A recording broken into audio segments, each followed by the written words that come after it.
Salut YouTube, bienvenue dans cette rediffusion, j'espère que tu vas bien, nous sommes le 28 février, le dernier jour du mois. Attention, ça va exploser, Macron. Non, c'est bon, ça va pas exploser. Enfin si, peut-être, c'est la recherche sur le cancer qui risque malheureusement d'en pâtir. Pourquoi?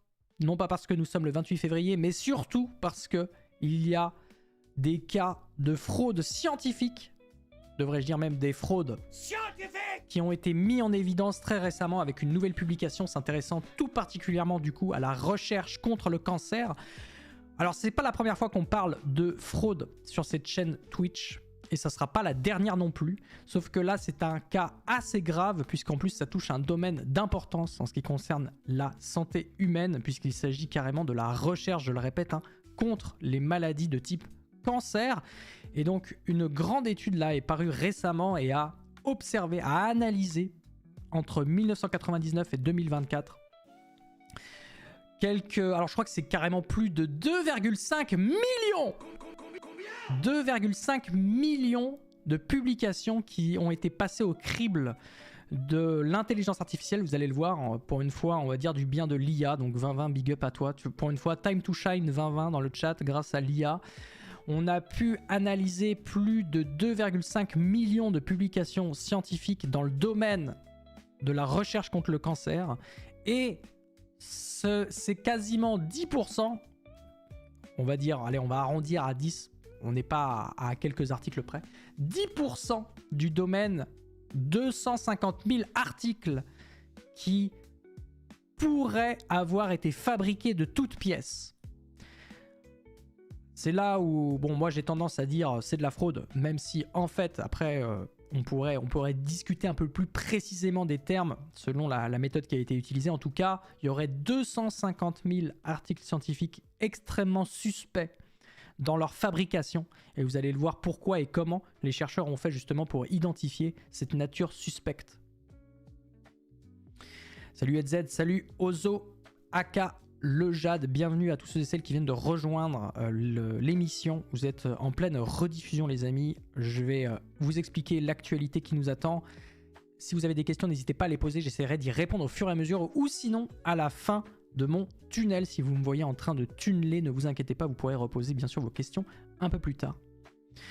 Donc une news que j'ai trouvée particulièrement importante dans le cadre de la recherche, dans le cadre de la science, puisque on le rappelle, on prend aujourd'hui beaucoup de décisions par rapport à l'état de l'art scientifique. Or, si cet état de l'art est lui-même miné par des publications frauduleuses, eh bien, ça remet en cause beaucoup, essentiellement de nos décisions, et surtout que là, ça va contribuer à même ralentir, à être contre-productif dans notre quête de lutter contre les cancers. Le cancer étant une maladie que je pense toutes et toutes vous connaissez un minimum, eh ben, je pense que personne ne veut ici dans ce chat voir la lutte contre le cancer être ralentie à cause de publications qui en fait foutent en l'air littéralement la littérature, en tout cas participent à la miner et à proposer voilà, des informations qui sont totalement fausses, inventées.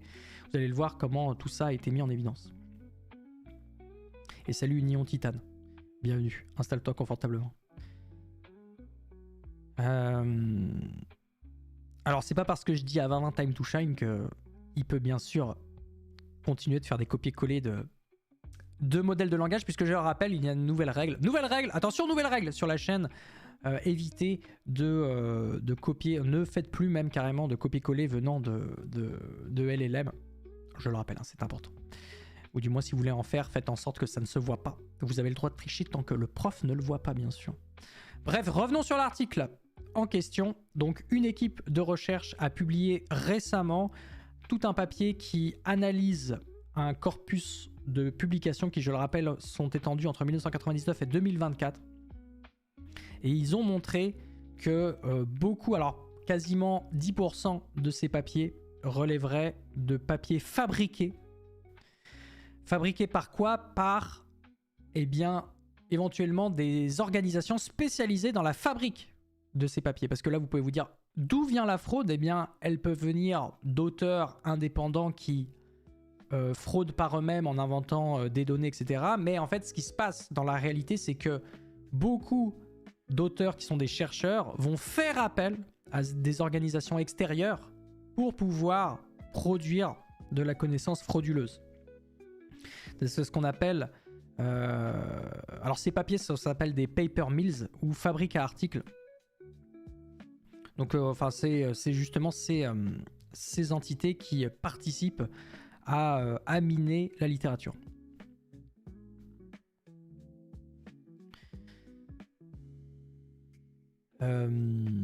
Donc un des éléments assez graves qui est souligné en particulier, c'est le fait que ce recours à la fraude a l'air d'augmenter d'année en année, alors qu'en 1999, il n'y avait que 1% des publications annuelles qui relevaient justement de fabriques, de papier a priori complètement fabriqués. Aujourd'hui, c'est 15% du contenu du 15% cette année par exemple, enfin en 2024 en tout cas, puisque c'est la dernière année qu'ils ont étudié. En 2024, ça représentait environ 15% de la littérature scientifique dédiée à la lutte contre le cancer. C'était de la littérature fabriquée sur mesure. Voilà, c'est tout. C'est quand même grave, hein. Comme ils le disent, la recherche contre le cancer est en danger, les fausses publications se répandent et une intensification de ce problème est à prévoir. Donc maintenant, il s'agit de savoir un petit peu comment ça marche et pourquoi aussi les chercheurs ont recours à ce type de pratique. Déjà, comment ça marche ? J'ai commencé à donner quelques éléments de réponse. On a des industries qui sont spécialisées dans la fabrication de papier frauduleux. Et c'est amusant parce que personnellement, j'ai jamais eu affaire à ce type d'industrie, même si j'ai toujours eu vent qu'il existait ce genre de service éventuellement disponible pour les auteurs. Mais par exemple, ici, on a une jolie capture d'écran qui nous montre un post Facebook d'un appel à auteurs. Donc voilà, évidemment, bon, le nom de l'industrie a été flouté, donc on ne peut pas retrouver qui c'est précisément. Quoique avec l'emoji peut-être et le contenu du post, on pourrait retrouver le post Facebook s'il n'a pas été supprimé depuis. Mais voilà typiquement le genre de propositions qui peuvent être faites par ces industries frauduleuses. L'idée, c'est d'essayer de contacter les auteurs, enfin de faire en sorte que les auteurs voient ces annonces. C'est des annonces de quoi ? C'est des annonces qui proposent la rédaction de papier, fait sur mesure du début à la fin. L'auteur a juste besoin de payer et tout est fait. Donc voilà, on propose par exemple à l'auteur de participer, d'être un des auteurs d'un papier qui ici serait dédié à l'étude de l'exposition à l'alcool sur le foie par exemple, j'ai l'impression que c'est ça. Donc c'est typiquement un exemple parmi d'autres, hein, mais c'est un exemple type d'industrie qui va essayer de trouver des auteurs. Les auteurs peuvent payer et la somme d'ailleurs à payer diffère selon la place sur le papier, puisque vous le savez ou pas d'ailleurs, mais pour les articles scientifiques, il y a un positionnement des auteurs. Entre le premier auteur, les premiers auteurs et les derniers, eh bien, ce n'est pas le même prestige intellectuel, scientifique que d'être le premier par rapport au dernier. En réalité, quand tu es dernier auteur, souvent, c'est que tu es le chef, t'es le responsable de la recherche. Donc, le pire, on va dire, c'est d'être dans le mid, dans le milieu des auteurs. Et donc, c'est pourquoi le prix pour apparaître premier auteur est plus élevé. Ici, je crois que c'est 3000. Alors, je sais pas si c'est en dollars ou en euros, mais peu importe. Ici, si vous voulez être premier auteur du fameux papier qui étudie l'exposition à l'alcool, qui étudie l'état du foie après avoir été exposé à l'alcool, bah, il faut payer 3000 balles si vous voulez être premier auteur. Et sinon, si vous voulez juste être quatrième ou cinquième auteur, c'est 1000 balles, quoi. Ça va, ça passe, quoi. Voilà le genre de proposition que vous pouvez avoir. Donc là, c'est 1000 balles, mais ça peut être moins parce que ça va dépendre de la nature des journaux. Parce que les journaux, derrière, il y a des journaux qui sont aussi frauduleux, hein. Il y a des journaux qui s'adonnent à ce genre de pratiques. Bien sûr, tout ça, c'est un système global, hein. C'est pas que derrière des entreprises qui se font un paquet de pognon. Ces entreprises, elles sont en lien avec des journaux qui sont connus d'ailleurs pour être qui ont le doux nom ça, le nom me revient plus, c'est des journaux prédateurs, voilà, on les appelle comme ça, ou des revues prédatrices. Journaux prédateurs ou revues prédatrices, ce sont donc des journaux qui publient un peu tout et n'importe quoi, qui sont là à presque accepter n'importe quel papier. Souvent, et même ouais, c'est généralement systématiquement le cas, c'est sans revue par les pairs. Donc c'est juste, tu publies n'importe quoi, ils sont prêts à accepter le papier pour te le faire publier. Et donc ça peut...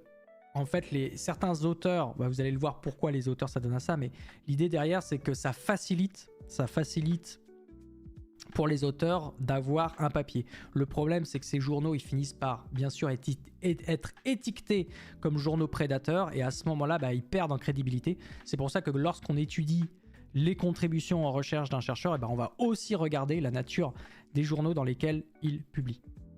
Donc je vais te répondre, Spike Kevin, sur la question, mais à quoi ça sert?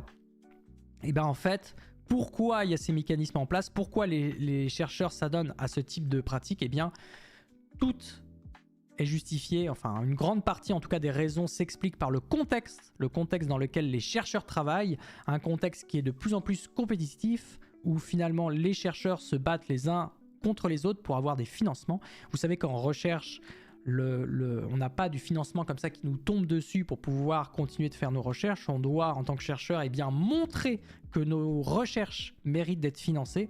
Et pour montrer justement l'intérêt de nos recherches, on est obligé de monter des dossiers dans lesquels on explique bien sûr le cadre de nos recherches, nos objets d'études et pourquoi on a besoin de l'argent pour acheter telle ou telle machine, éventuellement à embaucher telle ou telle personne pour pouvoir faire les recherches. Donc, la recherche est un monde compétitif. Pourquoi? Parce qu'il y a une quantité d'argent limitée pour une quantité de recherche qui est vraiment très importante. Techniquement, il y aurait plein de recherches à financer. Et le problème, c'est qu'on a un pool d'argent qui est bien sûr limité. Donc les chercheurs se tirent la bourre. Ils sont un peu les uns contre les autres à monter des dossiers et à être en compétition pour obtenir le sacro-saint financement.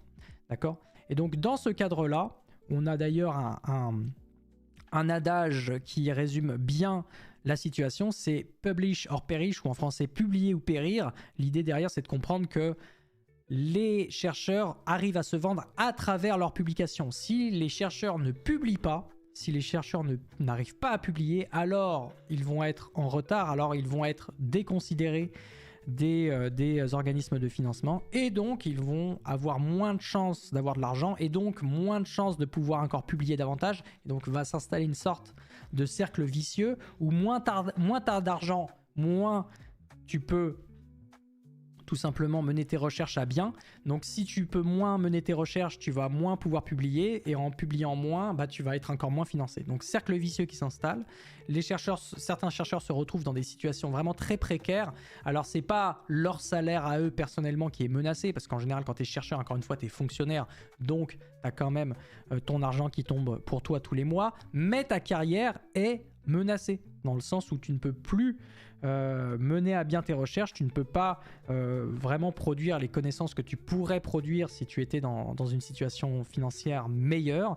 Et donc, au bout d'un moment, bah, en tant que chercheur, tu commences à te dire « Et pourquoi moi, j'aurais pas le droit aussi d'être publié ?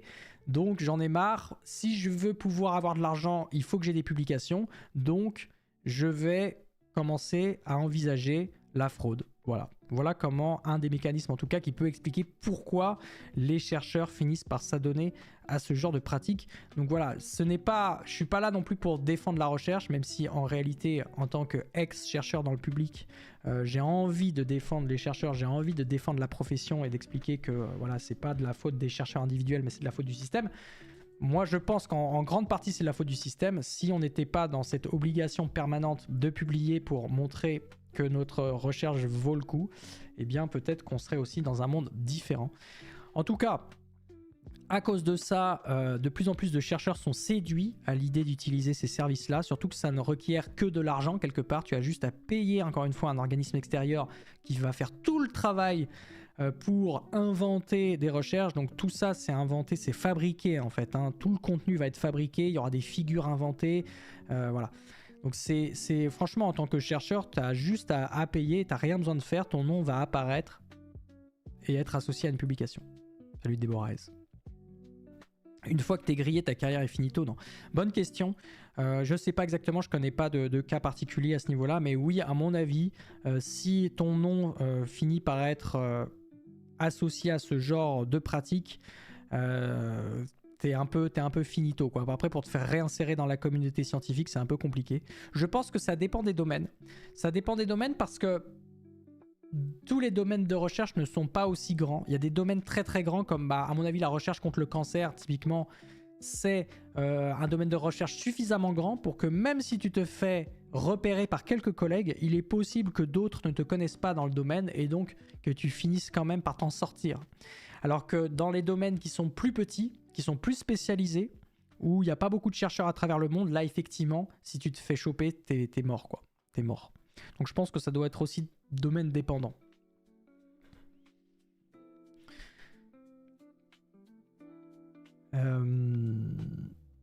Voilà la raison pour laquelle la fraude existe et existera encore, parce que on arrive, je pense, en bout de course d'un modèle qui s'appelle le cacapipitalisme et à un modèle qui va pousser à une production incessante d'articles qui va mener les chercheurs, encore une fois, à s'adonner à ce type de pratique.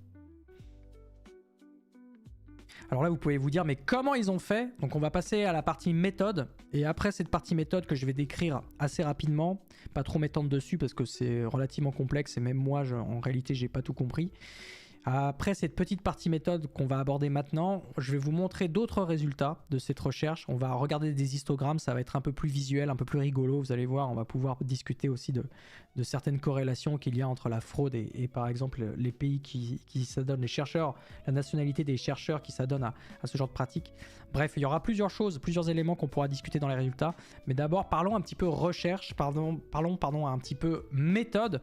Comment font les chercheurs pour repérer véritablement que les papiers ont été fabriqués de toutes pièces? Eh bien, en fait, les chercheurs ont réussi à identifier dans les littératures des récurrences dans la manière dont sont écrits les papiers. Il y a des similarités de forme, il y a les mêmes tournures de phrases, les mêmes schémas expérimentaux, les mêmes erreurs méthodologiques ou stylistiques. Donc en fait, dans la fraude, il y a des marqueurs de la fraude qui sont très spécifiques et qu'on retrouve quasiment dans tous les papiers qui sont justement des papiers frauduleux. Donc c'est comme ça que les chercheurs ont pu repérer quels papiers étaient frauduleux par rapport à ceux qui ne l'étaient pas ou peu. Donc il y avait vraiment il y a des éléments de langage à l'écrit ou même des figures, des manières de présenter les informations au sein d'un papier frauduleux qui sont systématiques, qu'on retrouve dans toutes les fraudes. Ça parle par exemple d'images manipulées et de phrases torturées. Alors j'ai deux exemples. Enfin, pour les images manipulées, j'ai un exemple et pour les phrases torturées, ils en donnent aussi. Les images manipulées, c'est intéressant comme expression. Je ne savais pas ce que ça voulait dire, les images manipulées, mais en fait, c'est assez simplement le fait de réutiliser une même image au sein des figures alors qu'en fait ça n'a rien à voir. Par exemple là je viens d'ouvrir un article qui est aussi un article qui adresse la question de la fraude, d'accord? Et au sein de cet article, il donne des exemples d'images manipulées, ici en montrant que par exemple en vert, en encadré en vert, on n'a pas besoin de regarder le texte et comprendre ce qui se passe. C'est soi-disant un article qui parle de biologie, je dis soi-disant parce que c'est un article de fraude à la base, enfin un article qui s'est vu être estampillé frauduleux. Et cet article, vous voyez par exemple encadré en vert ici, vous avez une image qui est totalement semblable, qui est exactement la même que celle-ci. Alors ils le savent parce qu'ils passent, on peut analyser des images et montrer qu'au pixel près c'est la même image, d'accord? Alors qu'en réalité, si on regarde la description de la figure, l'auteur prétend que les deux figures montrent des choses différentes à des moments différents, quoi. Donc c'est impossible en pratique que les images soient strictement les mêmes. Donc là, vous avez deux encadrés en vert qui montrent deux images strictement pareilles. Vous avez la même chose en rouge et en bleu ici. Les deux encadrés rouges sont strictement les mêmes et les deux encadrés bleus sont strictement les mêmes, alors que la description de la figure laisse sous-entendre que c'est des clichés qui sont différents dans le temps et dans les types de manipulations qui ont eu lieu. Donc c'est impossible scientifiquement qu'on retrouve le même agencement, la même image. Si c'est exactement les mêmes images, c'est que soit l'auteur s'est trompé quand il a fait son papier, il a mélangé les images et en fait il s'est trompé par erreur, sans faire exprès. C'est peut-être pas de la fraude, mais juste une erreur, on va dire. Le problème, c'est que quand tu cumules ça avec des erreurs textuelles et des éléments de fraude textuelle, bon, tu commences à te dire que l'article est complètement daubé, quoi.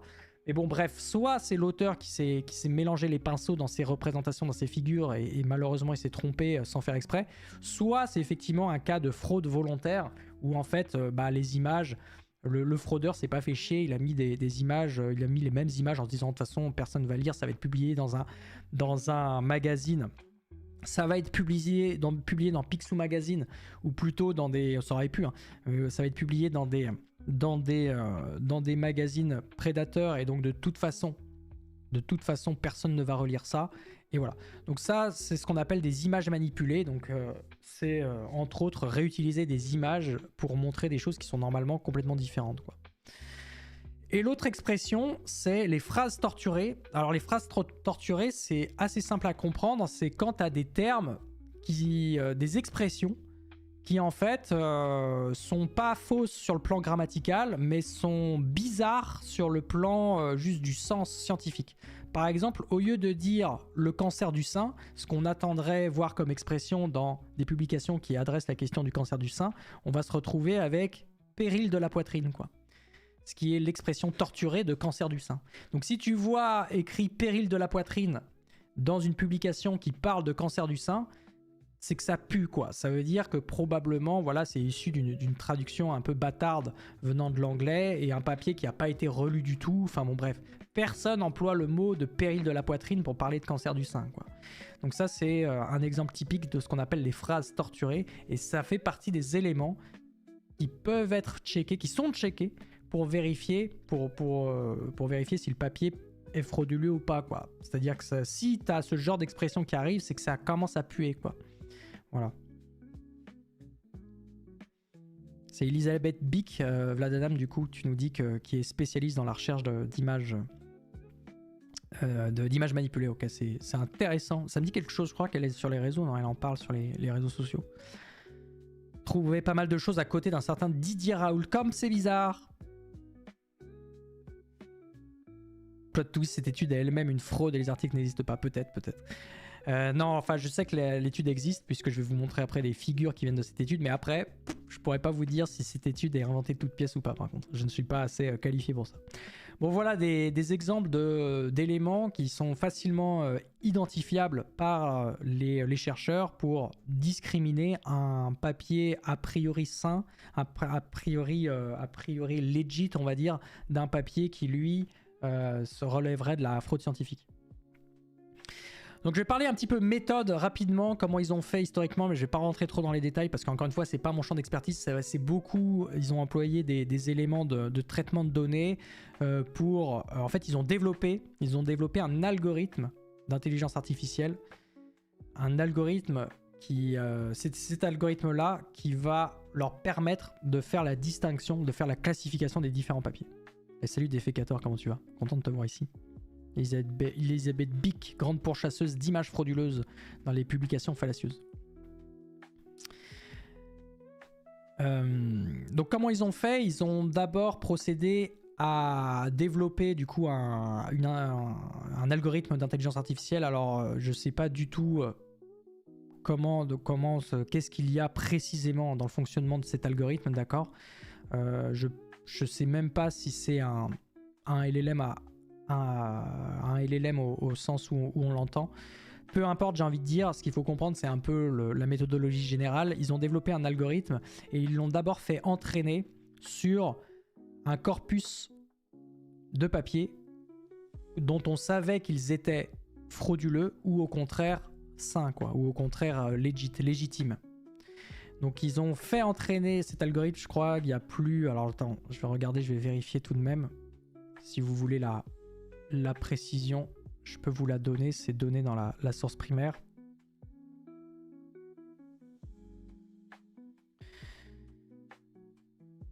Est-ce que je vais réussir à retrouver?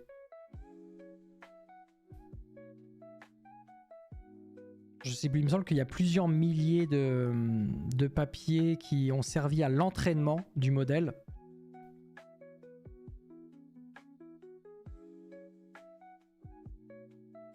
J'arrive plus à trouver. Voilà, 2200. Le modèle a été entraîné sur 2202 papiers qui ont été rétractés. Alors c'est quoi? C'est des papiers dont on sait qu'ils sont frauduleux en fait. Pourquoi on le sait? Parce que c'est des papiers qui sont officiellement rétractés de certains journaux. Ils se sont servis d'une base de données, d'ailleurs il y a des bases de données en ligne qui listent l'ensemble des papiers qui sont connus pour avoir été rétractés de la littérature scientifique. Et donc ces bases de données après sont à disposition des chercheurs qui peuvent s'en servir. Et eux se sont servis justement de 2202 papiers connus pour avoir été rétractés et ils ont entraîné leur algorithme sur ces papiers-là parce que en fait ces 2202 papiers ont encore une fois des structures qui sont semblables, ont un certain nombre d'éléments qu'on retrouve et qui sont caractéristiques de mécanismes de fraude encore une fois, comme on l'a vu avec les images manipulées ou les phrases torturées. Donc voilà, ils ont d'abord passé une phase d'entraînement et ensuite, une fois, alors il y a eu là je le fais très rapidement parce qu'en réalité ils expliquent qu'ils ont entre-temps aussi optimisé un certain nombre de choses. Bon bref, ils ont pimpé leur algorithme entre-temps pour faire en sorte qu'il soit encore mieux dans sa capacité à discriminer parce qu'au départ c'était pas si optimal que ça. Bref, ils ont fait des étapes d'optimisation de sorte à être de plus en plus confiants dans l'idée que leur algorithme était capable de faire des bonnes séparations. Et ensuite, ils ont passé du coup la littérature scientifique entre 1999 et 2024, comme je le rappelle, ils ont passé 2,5 millions de papiers au crible de leur algorithme et c'est après justement cette moulinette dans laquelle les papiers sont passés qu'ils ont remarqué qu'il y avait quasiment 10% des papiers qui relevaient de papiers fabriqués, quoi. Encore une fois, basés sur les marqueurs dont on a déjà parlé. Maintenant, je vais rester là-dessus. Les résultats, donc premier résultat, c'est ce que je viens de dire, c'est le plus gros qu'il y a à retenir, c'est qu'il y a près de 10% de la littérature sur la recherche contre le cancer qui est a priori daubée.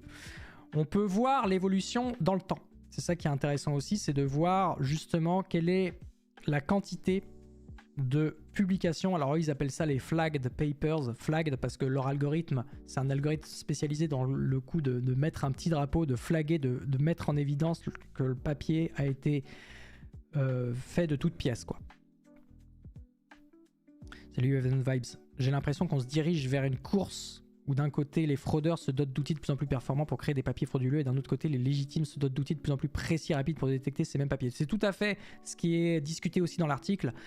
C'est un peu à l'instar de ce qu'on a avec le hacking où on a les hackers qui inventent toujours plus de nouvelles manières de contourner la sécurité. Tu as aussi des hackers qui sont capables de développer des outils pour s'en protéger et ça monte comme ça, c'est une course à l'armement. C'est un petit peu pareil pour ce qui est de la fraude scientifique, c'est-à-dire que d'un côté on a les organismes qui font de la fraude, leur business, et donc qui développent des outils de plus en plus sophistiqués pour que la fraude se voit de moins en moins. Et en fait d'ailleurs ils en parlent un petit peu à la fin, mais malheureusement les outils d'intelligence artificielle vont être mis à contribution aussi pour faire de la fraude de plus en plus cachée, de moins en moins évidente. Alors je ne veux pas accuser l'intelligence artificielle parce que c'est elle-même l'intelligence artificielle qui permet de détecter la fraude. Donc encore une fois, l'outil peut être utilisé aussi bien pour faire de la fraude qu'aussi bien pour en détecter. Donc c'est pareil, maintenant c'est le même genre de course à l'armement si vous voulez, où on a d'un côté des gens qui cherchent à optimiser leurs pratiques frauduleuses et de l'autre ceux qui essayent de la détecter, quoi. Tout à fait, tout à fait. Pour avoir une amie postdoc et discuter en rigueur scientifique la course à la publication scientifique, mais aussi à mal la recherche, notamment sur l'utilisation des statistiques. Justement, c'est ce qu'on disait un peu plus tôt, Marine Huneux. En fait, Marine Huneux, pardon, c'est ça, excuse-moi. Marine Huneux, on en parlait juste avant que tu arrives, le fait que le publish or perish est un moteur derrière malheureusement la course à la publication et donc à la tentation. La tentation est très forte pour les chercheurs d'aller utiliser ce genre de service. En utilisant les tests stats mal adaptés ou les hypothèses pas adaptées, ce que l'on cherche, on veut montrer. Ouais. Malheureusement, ils passent les comités de lecture, ce n'est pas forcément de la fraude intentionnelle, mais parfois aussi vouloir montrer à Troupi qu'il y a des résultats. Alors c'est marrant que tu en parles, Marine Neuge, pareil, je fais une parenthèse là, mais ça a été l'objet du react qu'on a fait quand on a regardé l'interview de Lé. Si vous voulez, si le sujet vous intéresse, sur comment les chercheurs font aussi en sorte que leur papier soit digne d'intérêt, entre guillemets, c'est-à-dire que leur papier arrive à montrer quelque chose qu'ils ont envie de montrer, comment les chercheurs manipulent les statistiques, ça c'est aussi un grand sujet. Alors c'est pas vraiment le sujet d'aujourd'hui, on est vraiment concentré sur de la fraude, enfin de la fraude de type papier qu'on fabrique de toutes pièces. Là, il s'agit plutôt de la manipulation de données. Donc si vous êtes intéressé par le sujet, je vous recommande l'interview de Lé. Donc c'est sur la chaîne Science et Vie, si je ne me trompe pas, la chaîne YouTube Science et Vie. Vous avez une interview de Lé de Science for All qui parle beaucoup de cet aspect-là et qui explique les travers de cette pratique-là. Voilà, fin de la parenthèse là-dessus, mais oui, ça rejoint tout à fait ce que tu dis. Du coup, ils gagnent de l'argent en publiant des faux. Bah, en fait, du coup, les chercheurs dépensent de l'argent pour se faire publier. Et après, grâce aux publications, ils vont vendre ces publications dans les dossiers qu'ils vont soumettre aux organismes pour recevoir des financements. Ils vont dire, regardez, on a pu publier tel et tel papier. Grâce aux recherches qu'on a menées, on a publié tous ces papiers-là. Mais pour pouvoir continuer, pour pouvoir qu'on fasse d'autres projets, on a besoin des financements. Et les financeurs, ils vont dire, ah, vous avez publié tout ça, mais ça a l'air super. Bon, bah, ça veut dire que vous êtes un laboratoire prolifique. Bon, bah, ok, on vous accorde le financement. Donc voilà, l'objectif, il est là derrière. Ça va être de débloquer des fonds pour les laboratoires.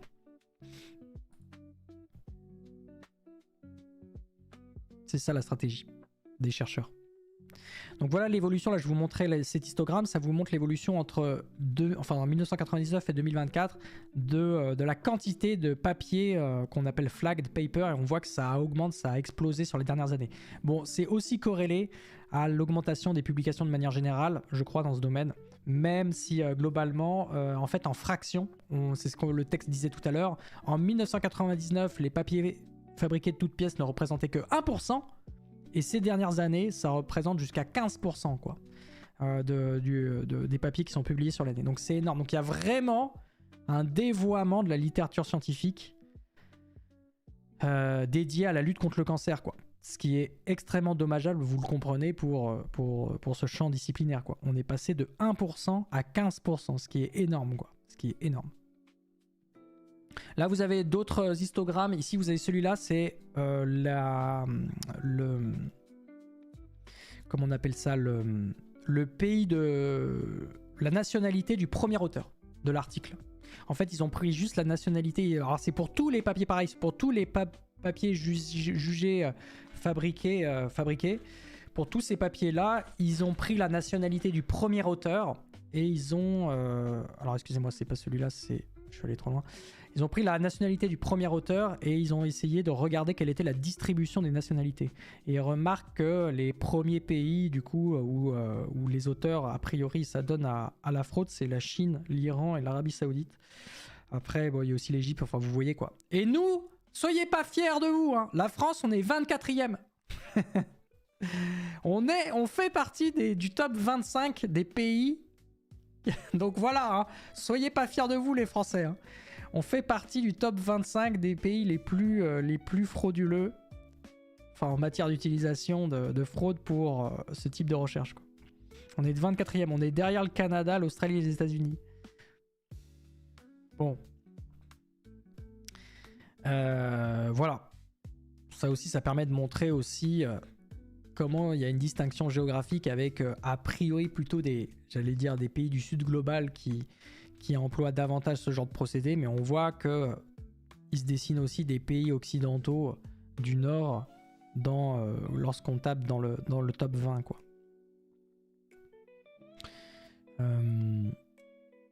C'est corrigé par le nombre de chercheurs du pays ou pas? Non, c'est pas corrigé parce que c'est vraiment des occurrences. Ah oui, je vois ce que je veux dire. On aurait pu normaliser au nombre de chercheurs globaux qui travaillent dans le pays. Non, c'est vrai que c'est pas normalisé. C'est vrai qu'en normalisant, il est possible qu'on obtienne carrément autre chose.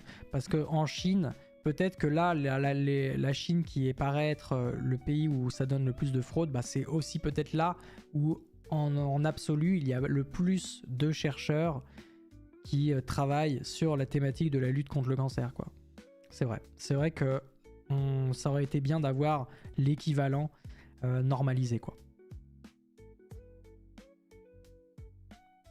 Là, vous avez un autre histogramme, c'est sur... Du coup, c'est la même chose, c'est la distribution des papiers flagged, mais avec le nom des papiers, le nom des journaux, pardon, le nom des journaux. Donc bon, là pareil, là je vais pas rester 1000 ans dessus parce que moi je les connais pas. Si vous êtes vous-même un chercheur dans le domaine de la recherche contre le cancer, peut-être que vous reconnaîtrez il y a Elsevier là. Typiquement, Elsevier, c'est pas que le cancer. Et en fait, ce qui est fou, c'est que ça ne concerne pas que des papiers spécialisés, ça ne concerne pas que les journaux spécialisés dans la lutte contre le cancer, mais aussi des éditeurs qui sont clairement des éditeurs généralistes, comme Elsevier ou Royal Society of Chemistry, par exemple, c'est un gros truc, tu vois. Ça concerne aussi des journaux qui en fait ont une bonne réputation, quoi. Enfin, des journaux. Des éditeurs qui de base n'ont pas une réputation trop dégueulasse. Bon, Elsevier, ça a une réputation dégueulasse, mais parce que en fait, il faut payer pour se faire publier et c'est des énormes raclures, quoi. Mais ce qui explique aussi le papier, c'est que ça ne concerne pas seulement, encore une fois, des journaux ou des éditeurs qui sont impliqués dans des... Enfin, qui sont qualifiés, pardon, de prédateurs ou de prédatrices. Ça concerne aussi des journaux ou des éditeurs qui sont censés être legit, quoi, qui ont des processus de relecture par les pairs et compagnie. Sauf qu'a priori, bon, bah, même avec le processus de relecture par les pairs, il y a, ça passe, quoi, ça passe la frontière et ça finit par être publié. Salut Bibuche, comment tu vas? Salut SZF. En cause de quoi? En cause de la fraude scientifique à travers la fabrication de toutes pièces de papier. Il n'y a pas de liste des top chercheurs fraudeurs. On veut du sang. Non, il n'y a pas la liste des noms. Il y a aussi la liste, il y a aussi un histo basé sur les différents types de cancers. Voilà. Par exemple, on sait que c'est les cancers de l'estomac ou les cancers gastriques qui sont les plus sujets à la fraude, quoi. Alors pourquoi eux, je ne sais pas. Après, en dessous, il y a le cancer des os, cancer du foie. Voilà. Il y a aussi une classification par cancer. Voilà, il y a quelques des histogrammes marrants comme ça. Donc recherche, on arrive au bout, hein. J'ai pas grand chose de plus à rajouter sur cette recherche là, mais pour faire office de conclusion, vous l'avez vu, je pense que vous l'avez compris, c'est assez grave ce qui se passe en ce moment dans la recherche contre le cancer, puisque avec le temps on voit une fraction des papiers dans ces domaines-là qui sont de plus en plus fabriqués de toutes pièces, ce qui laisse sous-entendre que en fait la recherche est en train d'être dévoyée, que finalement ces recherches qui sont menées pour lutter contre le cancer risquent malheureusement d'être impactées, d'être même ralenties, même contre-productives. L'article souligne à la fin que c'est extrêmement grave d'un point de vue santé publique, parce que imaginez, on développe des médicaments qui sont censés aider à lutter contre le cancer et qui en fait sont basés sur des publications frauduleuses, et qu'en fait ces médicaments n'ont pas d'effet, ou même pire, ont des effets délétères pour la santé qu'on n'avait pas remarqué. Bon bah c'est extrêmement grave, quoi. Ça pose des soucis pas seulement fondamentaux à l'échelle de la qualité de l'information qu'on présente dans la littérature, mais aussi ça peut avoir des effets pratiques extrêmement délétères pour la santé, quoi. On va dire que dans le meilleur des cas, ça ne fait que ralentir la recherche, et encore c'est grave, hein, ça ne fait que ralentir la recherche sur la lutte contre le cancer, mais dans le pire des cas, ça peut mener jusqu'à l'exemple que je viens de décrire, à savoir participer à dégrader la santé publique mondiale, quoi. Puisqu'on rappelle que ça ne fait que augmenter d'année en année, on risque malheureusement, surtout avec l'émergence des LLM, il y a un risque que ça devienne de plus en plus difficile de détecter justement les papiers fabriqués de toutes pièces, et donc qu'on n'arrive plus à distinguer le vrai du faux. Et ça, c'est le pire. Quand on arrivera à un moment où on n'aura plus les outils pour distinguer le vrai du faux, on sera dans une merde noire pas possible, quoi. Parce qu'on ne pourra plus savoir, on ne pourra plus identifier quelle publication mérite d'être prise en compte, sur laquelle travailler par rapport au reste, quoi. C'est vraiment, c'est terrifiant, hein, Bubuche, le mot est bien choisi, hein. Donc voilà, c'est désolé pour cette note un peu bad mood sur laquelle on termine, mais c'est important de le mettre en évidence, hein. Et c'est une raison de plus de comprendre que la recherche elle-même se fait dans un cadre politique. Voilà, je vais le redire, hein, mais la science est politique au moins en ce sens qu'elle est faite par des humains qui malheureusement vivent parfois dans des conditions qui ne leur permettent pas de faire un travail de qualité, parce que manque de financement, parce qu'ils ne publient pas assez. Et malheureusement, bah voilà, encore à la faute au capitalisme, j'en reviens toujours au même. Mais si on ne vivait pas dans une société qui oppressait autant certains corps de métier comme les chercheurs en les mettant en compétition les uns avec les autres, eh bien on aurait probablement moins de problèmes de fraude de ce type-là qui tend à tout simplement miner, à corrompre la qualité de la recherche mondiale, quoi. Voilà. Je termine là-dessus sur cette note. J'espère que vous avez passé un bon moment sur cette actualité. Je te fais des bisous YouTube. Vous sur Twitch, vous restez là les amis. On va passer un react après, un petit react sur le triangle des Bermudes. Ça va être super intéressant, le mystère des triangles des Bermudes. Restez avec moi Twitch. Des bisous YouTube, merci d'avoir été là. N'hésite pas à me suivre sur Twitch également. Je stream du mercredi au dimanche tous les matins. N'hésite pas à laisser un like et un petit commentaire aussi, très important pour la visibilité de la chaîne et mes projets de vulgarisation. Je te fais des bisous YouTube et je te dis à très bientôt pour de nouvelles aventures. Allez, ciao!